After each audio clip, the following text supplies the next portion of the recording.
Smart homes అదుర్స్ reality రంగంలో సరికొత్త విప్లవం హోమ్ ఆటోమేషన్ గురించి పూర్తి వివరాలకు చదవండి రేపటి సాక్షి దినపత్రిక.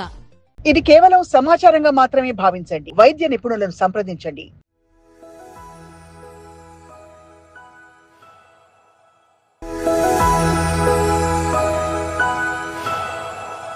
To protect our cells, to prevent being attacked by that virus, ఎట్లా మనల్ని మనం కాపాడుకోవాలి sir? Be it flu or this monkey pox ఏదైనా సరే. అంటే flu is entirely different and monkey pox is different. ఇప్పుడు మంకీ పాక్స్లో కూడా సిమ్టమ్స్ కామన్గా ఏముంటాయంటే ఎనీ వైరల్ ఇల్నెస్ మనకి ఒకే సిమ్టమ్స్ ఉంటాయి.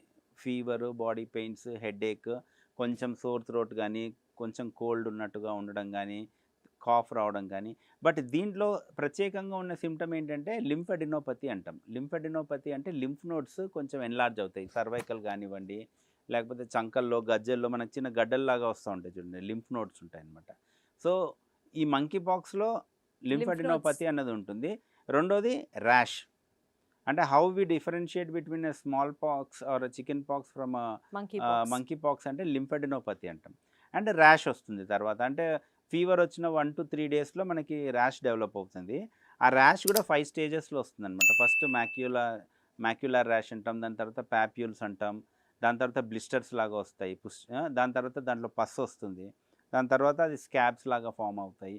సో ఇది ఒక 2 వీక్స్ దాకా కూడా ఆ ర్యాష్ ఉన్న ఫేస్ ఉండొచ్చు, 2 to 4 వీక్స్. ఆ ర్యాష్ ఎక్కడెక్కడ రావచ్చు, చేతుల మీద రావచ్చు, ఈవెన్ పామ్స్ అండ్ సోల్స్లో రావచ్చు, ఫేస్ మీద కామన్గా face. And that rash is also painful rash అనమాట. బ్లిస్టర్స్ లాగా వచ్చినది కూడా చాలా పెయిన్ఫుల్ అండ్ వెరీ ఇన్ఫెక్టివ్. ఆ ఫ్లూయిడ్ మనకి వేరే వాళ్ళకి టచ్ చేస్తే వాళ్ళకు కూడా స్ప్రెడ్ అయ్యే ఛాన్స్ ఉంటుంది. ఆర్ వాళ్ళ బెడ్ అది ఉన్నప్పుడు వాళ్ళు యూజ్ చేసిన బెడ్ ఆర్ వాళ్ళు యూజ్ చేసిన టవల్స్ కానీ అట్లా క్లాతింగ్ ఏదన్నా మనం యూజ్ చేసినా మనకు వచ్చే అవకాశం. ఆ ర్యాష్ అనేది చూస్తే ఓకే, ఏదో ఒక ప్రాబ్లం ఉంది, మనం దూరంగా ఉండాలి అనేది అర్థమవుతుంది సార్. బట్ అదర్వైజ్ ఆల్సో జాగ్రత్తలు మనం తీసుకోవాలంటే ఇంకా అసలు మనకి ఇంకేం ఉండమంటారా? మనం కోవిడ్లో చెప్పినట్టు జాగ్రత్తలే తీసుకోవాలి. మాస్క్ వేసుకోవాలి, మనుషులు ఐసోలేట్ చేయాలి. ఎవరికైతే ఫీవర్ ఉన్నదో ఆర్ మంకీ పాక్స్ అని అనుమానం ఉన్నదో వాళ్ళని క్వారంటైన్ చేసి. టెస్ట్లు ఉన్నాయా సార్ మనకి మంకీ పాక్స్ కి? టెస్ట్లు అంటే అంత కామన్గా చేసే టెస్ట్లు లేవు. కానీ ఆ మంకీ పాక్స్ని గుర్తుపట్టాలంటే ఒకటి PCR బేస్డ్ టెస్ట్ అంటాం అనమాట. Polymerase chain reaction test. అది బ్లడ్లో చేస్తారు, దెన్ ఈవెన్ దట్ వెసైకిల్ ఫ్లూయిడ్లో చేస్తారు.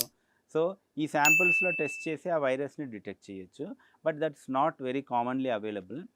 సెకండ్ వచ్చేసి బ్లడ్ టెస్ట్ ఉన్నాయి, యాంటీబాడీస్ చెక్ చేసే బ్లడ్ టెస్ట్ కూడా ఉన్నాయి. అది కూడా అంటే ఇంకా మనకు పాండమిక్ రేంజ్ రాలేదు కాబట్టి అవన్నీ ఫెసిలిటీస్ ఇంకా అంత అన్ని సెంటర్స్లో అవైలబుల్ లేవు. అండ్ ఎలక్ట్రాన్ మైక్రోస్కోప్లో వైరస్ని డైరెక్ట్గా చూడవచ్చు. That's very cumbersome and very costly affair also. So detect చేయడానికి ఉన్నాయి. ఇప్పుడు ప్రస్తుతానికి మనకు మంకీ పాక్స్ని డిటెక్ట్ చేయాలంటే ఏ సెంటర్ లేదు, మనం మన ఇన్స్టిట్యూట్ ఆఫ్ వైరాలజీకి పంపించాల్సిందే. డైరెక్ట్గా ఏ సెంటర్స్లో కూడా నాకు తెలిసి ఆ టెస్ట్ చేసేంత ఇవి లేవన్నమాట. ఎక్విప్మెంట్ లేదు, సౌలభ్యము లేదు ప్రస్తుతానికి. సో మనం కామన్గా మంకీ పాక్స్ అని అనుకుంటే ఫస్ట్ థింగ్ కోవిడ్ ఇప్పుడు అందరికీ నేర్పించింది ఎలా ఇన్ఫెక్షన్స్ని దూరం పెట్టాలి అనేది. సో ఫస్ట్ ఆ పేషెంట్ని ఐసోలేట్ చేయాలి. ఐసోలేట్ చేయడం అంటే క్వారంటైన్ అన్నాం కదా, క్వారంటైన్ చేయాలి. అండ్ వాళ్ళ దగ్గరికి వెళ్ళినా కూడా you have to sanitize your hands, mask వేసుకోవాలి. పీపీ అంటే డాక్టర్స్, సిస్టర్స్ ఎవరైతే వాళ్ళని చేస్తారో పీపీఈ మీరు చూసుంటారు, పర్సనల్ ప్రొటెక్టివ్ ఎక్విప్మెంట్, ఆ మొత్తం పైనుంచి కిందాక వేసుకొని వెళ్తారు. సో ఈ basic things what we followed in Covid, అది ఫాలో అయినా కూడా at least human to human spread అనేది మనము తగ్గించవచ్చు. యానిమల్స్ దగ్గరికి వెళ్ళకూడదు. ఆబ్వియస్గా కాంటాక్ట్ యానిమల్స్ నుంచి వస్తుంది అని అనుకున్నప్పుడు సిక్ ఉన్న యానిమల్స్ నుంచి వచ్చే అవకాశాలు ఉంటాయి కాబట్టి.